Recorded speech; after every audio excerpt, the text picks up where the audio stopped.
Shalom Sobat Muda GKI dimanapun kalian berada. Kami dari Pemuda GKI Pasuruan mengucapkan selamat hari Minggu dan selamat beribadah. Sebelum memulai ibadah, saya ajak teman-teman membuat tanda love dan bagikan pada teman atau keluarga yang saat ini sedang beribadah bersama sebagai bentuk salam damai. Untuk teman-teman yang mengikuti ibadah di rumah sendirian, boleh tanda love-nya disampaikan ke arah kita. Teman-teman yang dikasihi Tuhan, tema kita minggu ini adalah hidup bersama lian. Kita diajak untuk tidak memandang rendah atau bahkan menyingkirkan orang lain.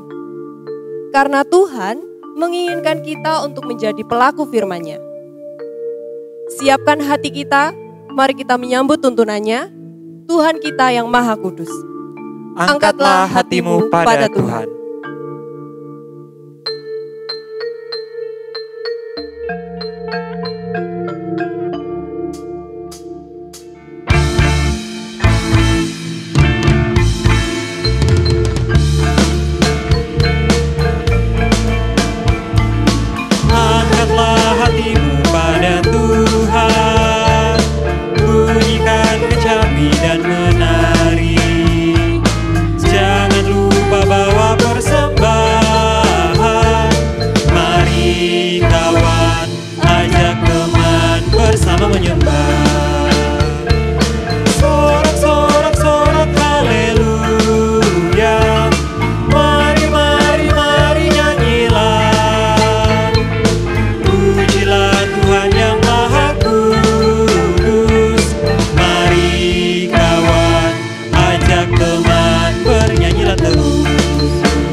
Dalam perjalanan kehidupan kita, kerap kali muncul sebuah paradoks, di mana kita membutuhkan sesama, namun kita juga menyingkirkan atau menempatkan saudara kita dengan sebelah mata demi kepentingan kita sendiri.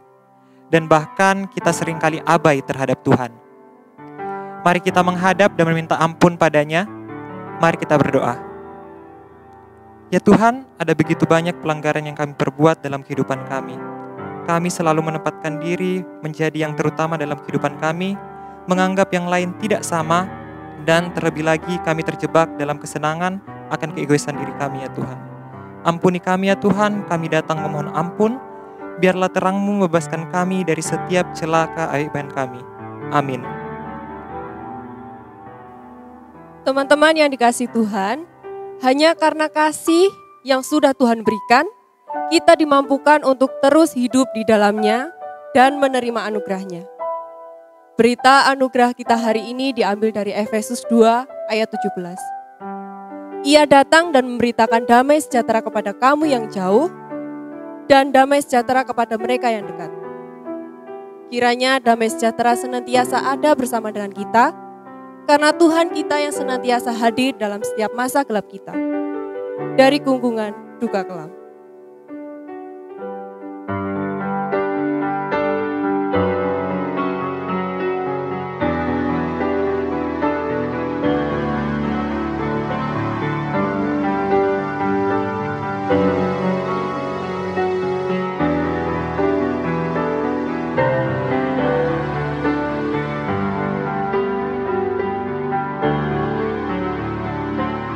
Dari gunggungan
Saudara yang kasih Tuhan, sebelum kita bersama mendengarkan firman Tuhan, mari kita bersatu di dalam doa. Mari kita berdoa. Ya Tuhan Allah, kami mengucap syukur dan berterima kasih oleh karena penyertaan-Mu, kami boleh bersama melakukan ibadah dan sebentar lagi kami akan mendengarkan pemberitaan firman-Mu. Tolong kami ya Bapa, bimbing kami supaya kami dapat menerima pemberitaan-Mu dengan penuh rasa syukur dan sukacita. Pakailah hamba-Mu ini di dalam segala keterbatasan yang ada. Inilah doa dan permohonan kami ya Bapa yang kami alaskan dalam Putra-Mu yang tunggal, Tuhan Yesus Kristus, kami telah berdoa. Amin. Saudara yang dikasihi Tuhan, bacaan kita hari ini diambil dari Filipi pasal 2 ayat pertama sampai dengan ke-7. Nasihat supaya bersatu dan merendahkan diri seperti Kristus. Jadi karena dalam Kristus ada nasihat, ada penghiburan kasih, ada persekutuan roh, ada kasih mesra dan belas kasihan. Karena itu sempurnakanlah sukacitaku dengan ini. Hendaklah kamu sehati sepikir dalam satu kasih, satu jiwa, satu tujuan. Dengan tidak mencari kepentingan sendiri atau puji-pujian yang sia-sia. Sebaliknya hendaklah dengan rendah hati yang seorang menganggap yang lain lebih utama daripada dirinya sendiri. Dan janganlah tiap-tiap orang hanya memperhatikan kepentingannya sendiri, tetapi kepentingan orang lain juga. Hendaklah kamu dalam hidupmu bersama menaruh pikiran dan perasaan yang terdapat juga dalam Kristus Yesus, yang walaupun dalam rupa Allah tidak menganggap kesetaraan dengan Allah itu sebagai milik yang harus dipertahankan, melainkan telah mengosongkan dirinya sendiri dan mengambil rupa seorang hamba, dan menjadi sama dengan manusia. Berbahagialah mereka yang mendengarkan firman Allah dan yang memeliharanya. Haleluya.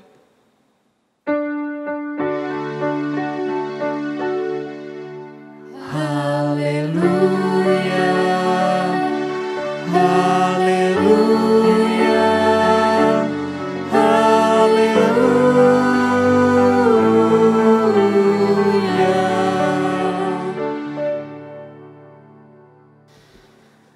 Remember when Tulus said, waktu kecil dulu mereka menertawakan, mereka panggilku gajah, ku marah, ku marah. Saudara-saudara, adakah yang tahu judul dari lagu ini? Iya, betul, judulnya adalah Gajah. Saya rasa ada banyak sekali saudara-saudara di rumah yang menjawabnya dengan benar ya. Saudara-saudara, tidak hanya Pamungkas gitu ya dengan lagunya To The Bone yang sampai tulang-tulangnya. When Remember Tulus Say juga punya cerita tersendiri. Cerita dari lagu Tulus berjudul Gajah ini punya cerita di mana seorang Tulus ketika ia kecil, masa kecilnya gitu ya, teman-temannya memanggilnya dengan sebutan gajah. Karena kondisinya pada saat itu, kondisi fisiknya, sehingga teman-temannya memanggilnya dengan gajah. Dan ini adalah sebuah candaan yang sangat tidak ia suka.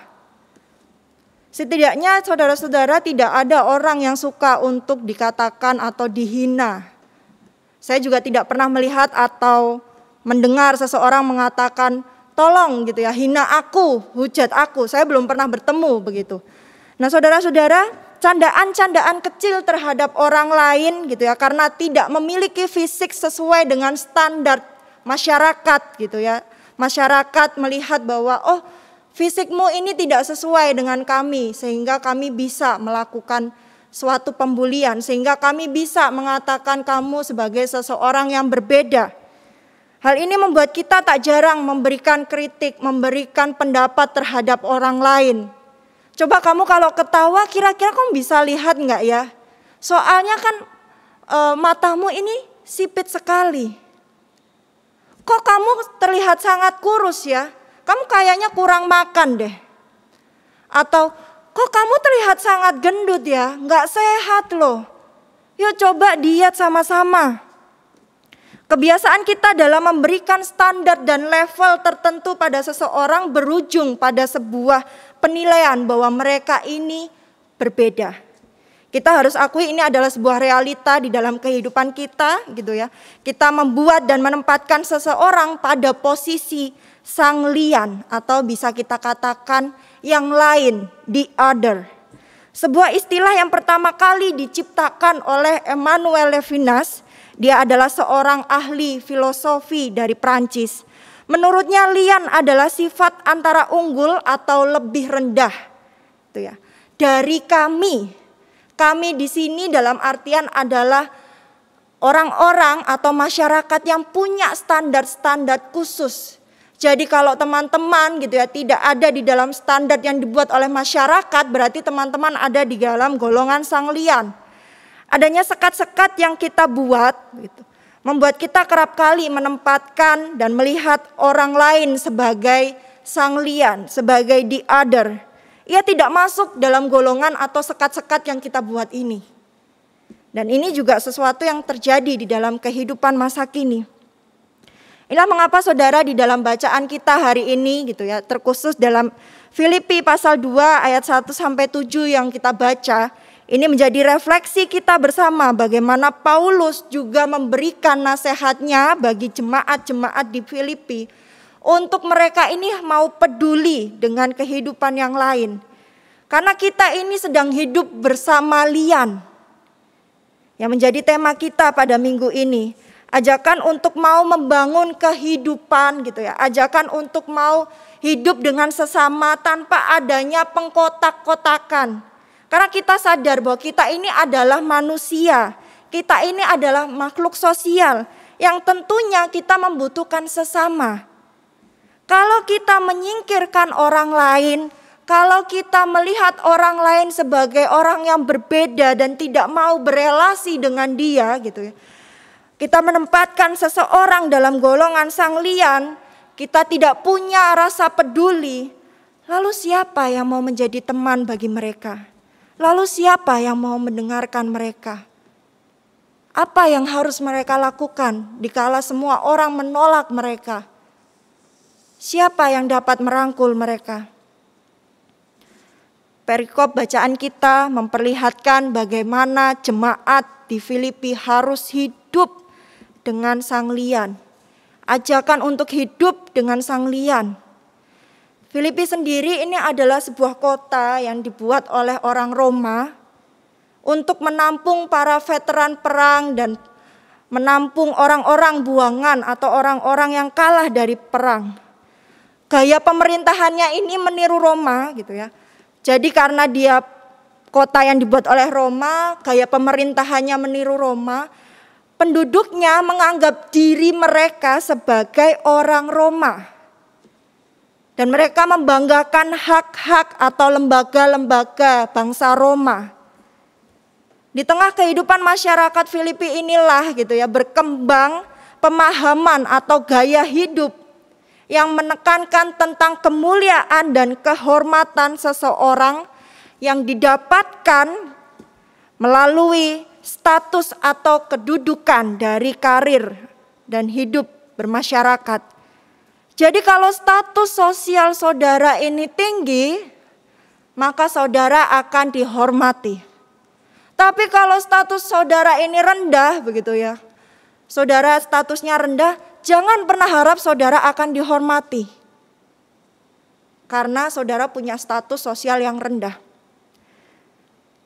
Nah, inilah yang mengapa membuat jemaat di Filipi juga kemudian ikut gitu ya, ikut arus.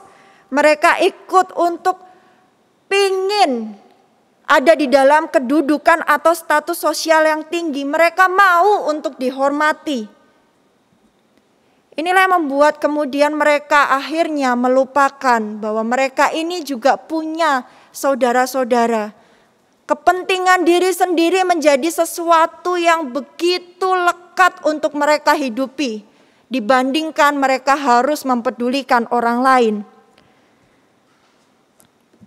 Paulus kemudian menuliskan surat kepada jemaat di Filipi melihat adanya sebuah fenomena-fenomena yang terjadi Paulus menuliskan dalam suratnya ini untuk mengingatkan pada jemaat di Filipi bahwa kita ini hidup berjemaat harusnya saling menghargai, harusnya saling memperhatikan. Jangan sampai kita kemudian egois, tidak mau mengalah satu dengan yang lain. Pelayanan tidak dapat dilakukan pada saat itu. Paulus menulis suratnya pada jemaat di Filipi meskipun ia tengah dalam kondisi di penjara. Saudara yang dikasihi Tuhan, ayat ketiga sampai dengan keempat merupakan sebuah nasihat Paulus untuk tidak mementingkan diri sendiri. Dalam artian kita juga harus melihat dengan penuh perhatian pada orang lain. Jadi it's not about me, bukan saya karena saya dan hanya saya sebagai fokusnya. Tapi ingat, ada orang lain. Apa yang disampaikan oleh Paulus ini bukan berarti bahwa, oh kalau begitu saya tidak boleh dong peduli terhadap diri saya sendiri. Tidak ya, tidak bicara seperti itu.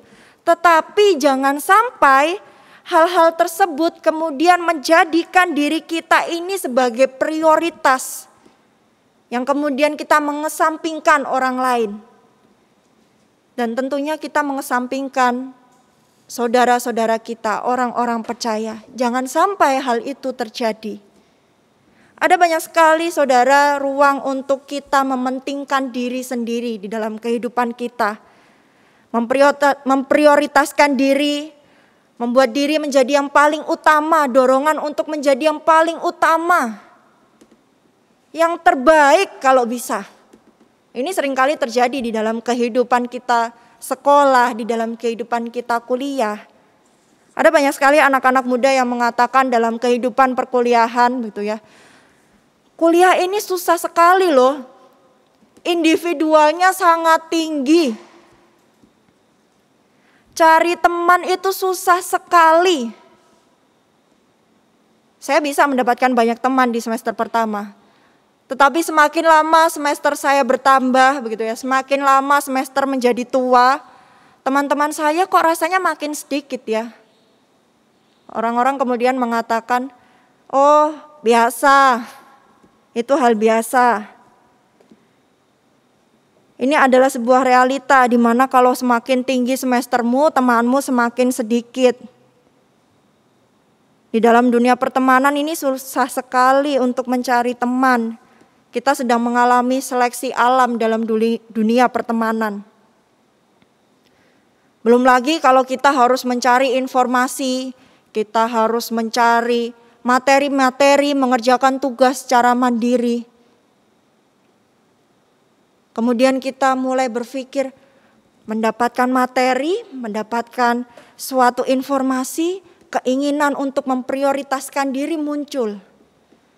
Saya simpan rapat-rapat itu materi dan informasi, tidak perlu saya bagikan. Dan ketika ujian tiba, nilai saya menjadi yang paling tinggi. Saling sikut menjadi hal yang luar biasa terjadi dan sangat biasa terjadi. Ini suatu realita yang sedang dihidupi. Hal yang sama juga berlaku di dalam kehidupan dunia kerja. Ketika keinginan untuk dipuji oleh atasan, ketika keinginan untuk dilihat sebagai yang paling hebat oleh atasan, membuat kita tak jarang seringkali berupaya untuk menjatuhkan orang lain. Yang penting diri sendiri ini dilihat sebagai orang yang sangat teladan. Yang penting diri sendiri menjadi anak kesayangan. Yang penting diri sendiri dilihat sebagai orang yang punya potensi yang tinggi.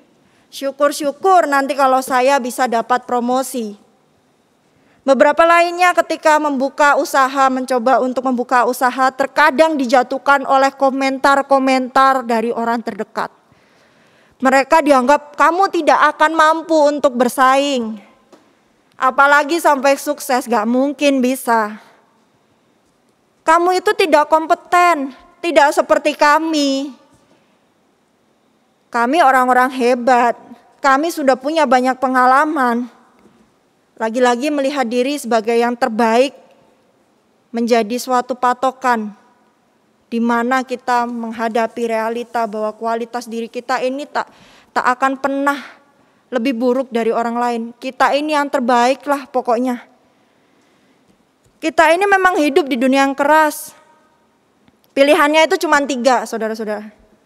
Yang pertama mau jadi seperti dunia gitu ya, dengan menjadikan diri yang paling utama, atau menjadi tipe yang kedua, menderita karena bertahan.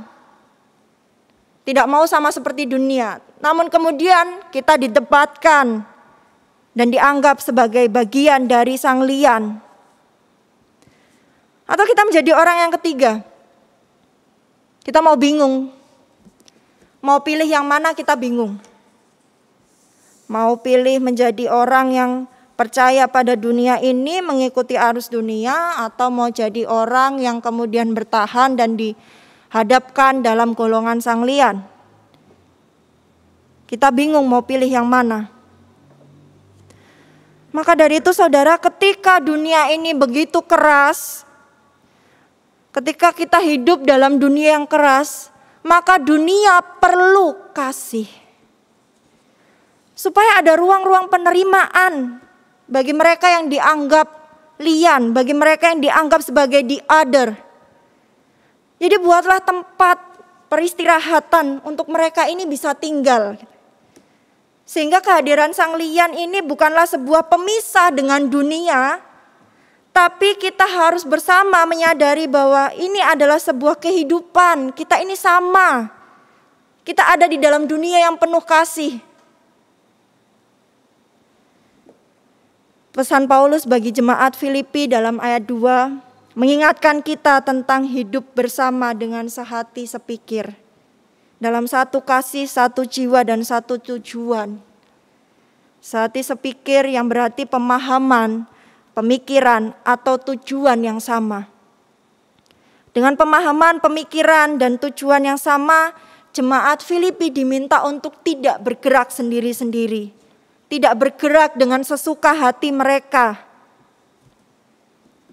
Inilah mengapa saudara-saudara, kalau tadinya jemaat di Filipi hanya berfokus untuk menonjolkan diri sendiri, untuk menonjolkan status diri, maka sekarang Paulus mengingatkan, memberikan nasihat kepada jemaat di Filipi bahwa ini loh saatnya kita itu harus peduli dengan orang lain.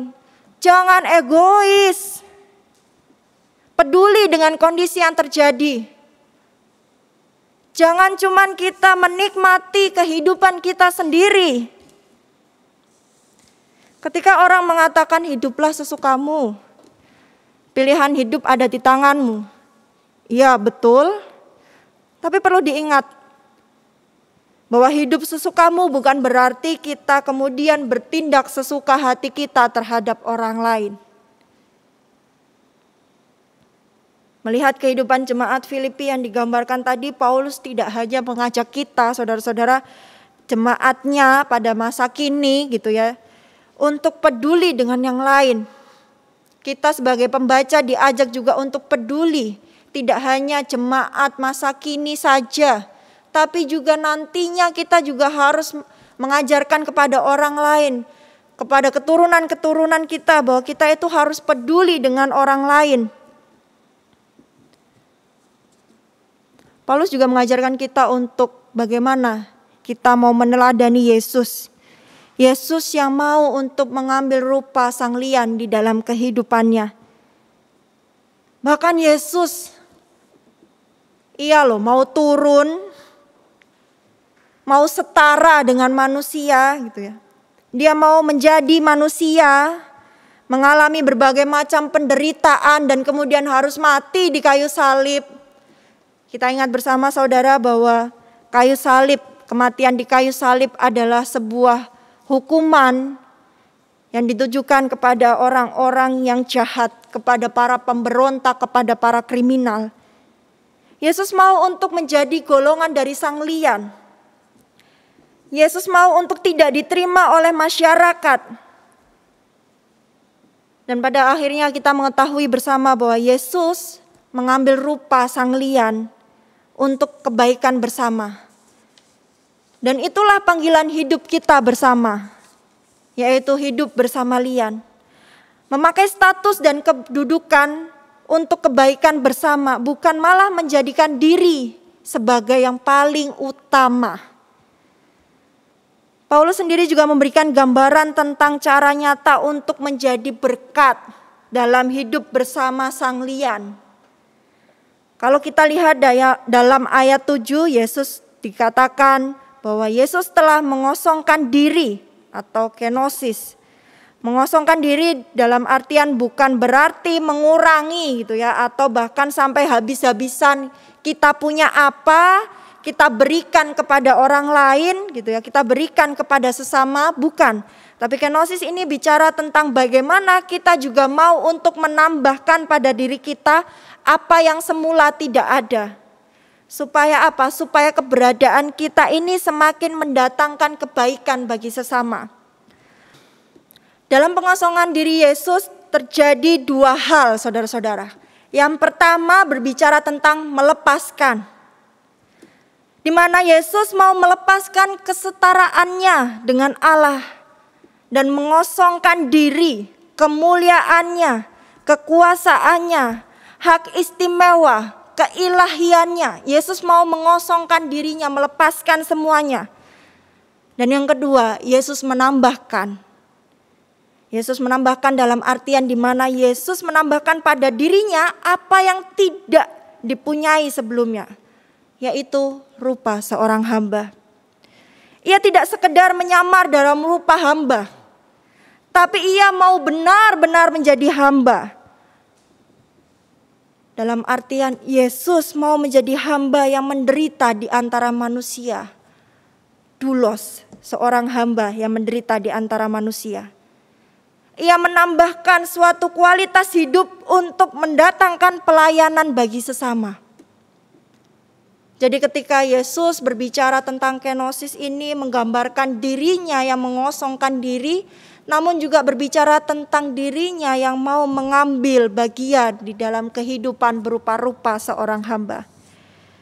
Dengan mengosongkan diri inilah relasi yang sehat dengan yang lain pada akhirnya membawa kita pada satu titik, yaitu untuk mampu memperhatikan kepentingan bagi sesama kita.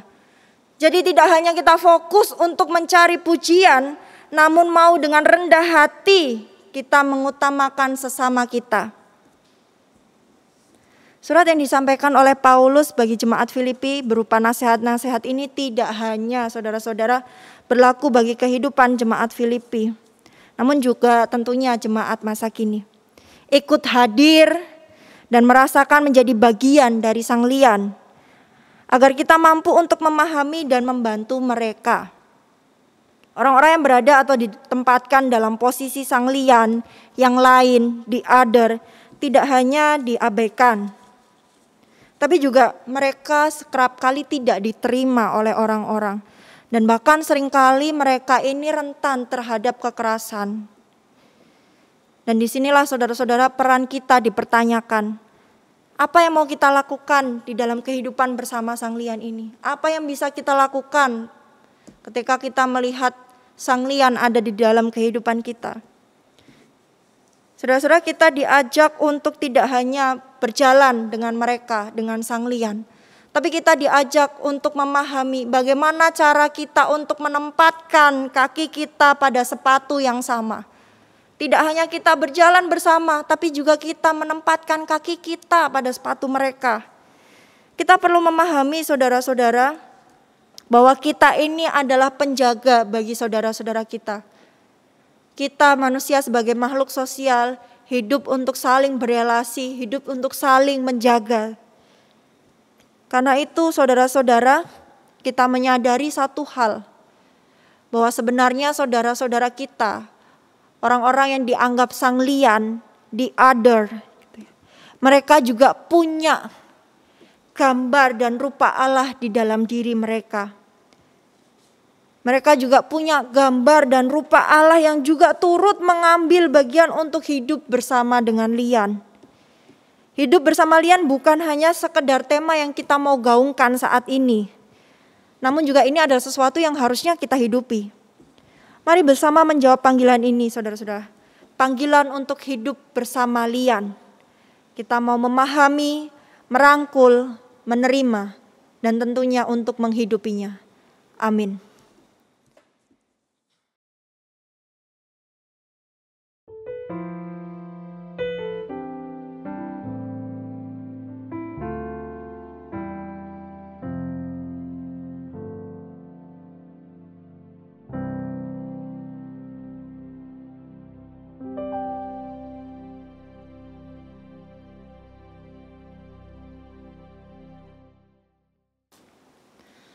Saudara-saudara, mari kita bangkit berdiri.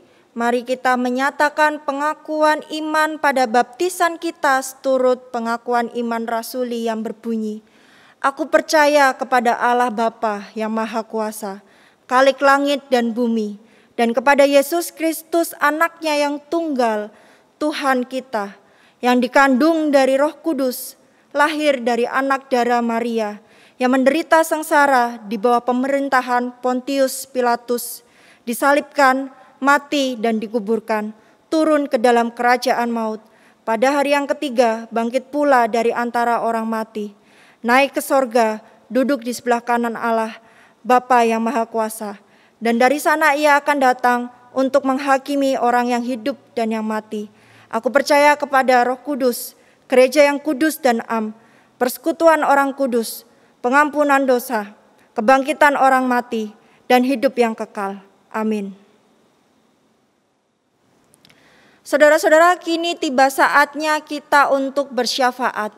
Mari kita bersatu di dalam doa.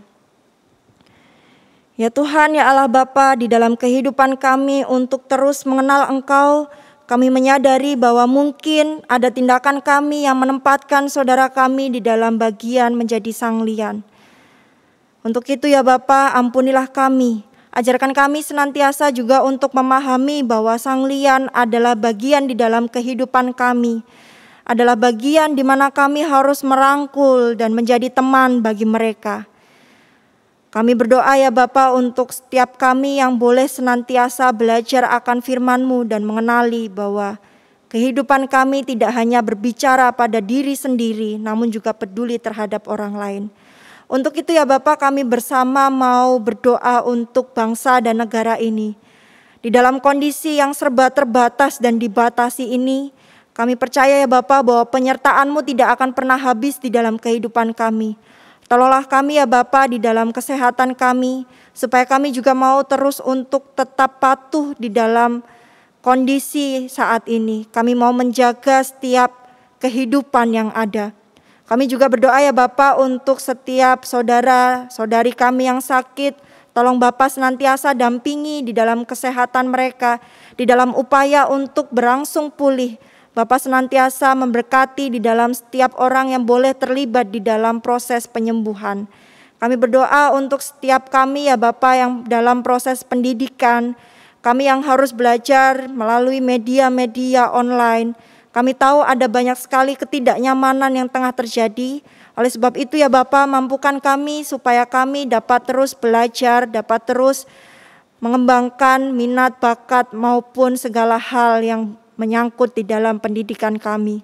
Kami juga berdoa ya Bapa untuk kami yang bekerja di dalam setiap pekerjaan atau usaha-usaha yang kami lakukan, untuk setiap kami pula yang masih mencari pekerjaan. Bapa tolong senantiasa ajarkan kami untuk mempunyai tanggung jawab di dalam pekerjaan kami. Dampingi kami yang tengah berupaya untuk mencari pekerjaan. Bolehlah semuanya seturut dalam kehendak-Mu ya Bapa. Inilah doa dan permohonan kami ya Bapa, yang kami alaskan dalam Putra-Mu yang tunggal, Tuhan Yesus Kristus, yang telah mengajarkan kami berdoa. Bapa kami yang ada di sorga, dikuduskanlah nama-Mu, datanglah kerajaan-Mu, jadilah kehendak-Mu di bumi seperti di sorga. Berikanlah kami pada hari ini makanan yang secukupnya, dan ampunilah kami akan kesalahan kami, seperti kami mengampuni orang yang bersalah kepada kami. Dan janganlah membawa kami dalam pencobaan, melainkan lepaskanlah kami dari yang jahat. Sebab Kaulah yang punya kerajaan dan kuasa dan kemuliaan sampai selama-lamanya. Amin. Kini tiba saatnya bagi kita untuk memberikan persembahan. Nats persembahan kita hari ini diambil dari 2 Korintus 9 ayat 7. Hendaklah masing-masing memberikan menurut kerelaan hatinya, jangan dengan sedih hati atau karena paksaan, sebab Allah mengasihi orang yang memberi dengan sukacita. Persembahan dapat ditransfer ke nomor rekening gereja masing-masing. Mari kita berdoa. Bapa kami dalam kerajaan surga, terima kasih Tuhan atas pertolongan-Mu pada setiap kami. Hari ini kami akan memberikan persembahan, kiranya Tuhan Kau memberkati setiap kami, dan biarlah persembahan ini mengharumkan nama-Mu ya Tuhan. Dan biarlah persembahan ini menjadi pelebaran untuk kerajaan-Mu. Terima kasih Tuhan, inilah doa kami. Di dalam nama Tuhan Yesus kami sudah berdoa. Amin. Firman Tuhan hari ini mengajarkan kita untuk hidup bersama lian, tidak menempatkan diri menjadi yang paling utama, dan juga tidak menyingkirkan orang lain. Hal inilah yang membuat kita sebagai anak-anaknya harus hidup seturut kehendaknya. Membawa damai yang Ia ajarkan dan memberikannya makna. Damai di dunia.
Saudara yang dikasihi Tuhan, kini tiba saatnya bagi kita untuk melanjutkan peribadatan kita di tengah kehidupan, hidup bersama Sang Lian. Oleh sebab itu saudara, arahkanlah hatimu kepada Tuhan dan kita terima berkat-Nya. Tuhan memberkati kita dan melindungi kita. Tuhan menyinari kita dengan wajah-Nya dan memberi kita kasih karunia. Tuhan menghadapkan wajah-Nya kepada kita dan memberi kita damai sejahtera. Amin.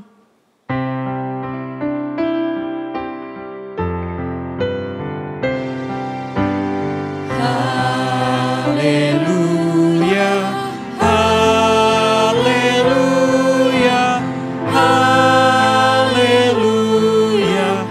haleluya, haleluya, haleluya.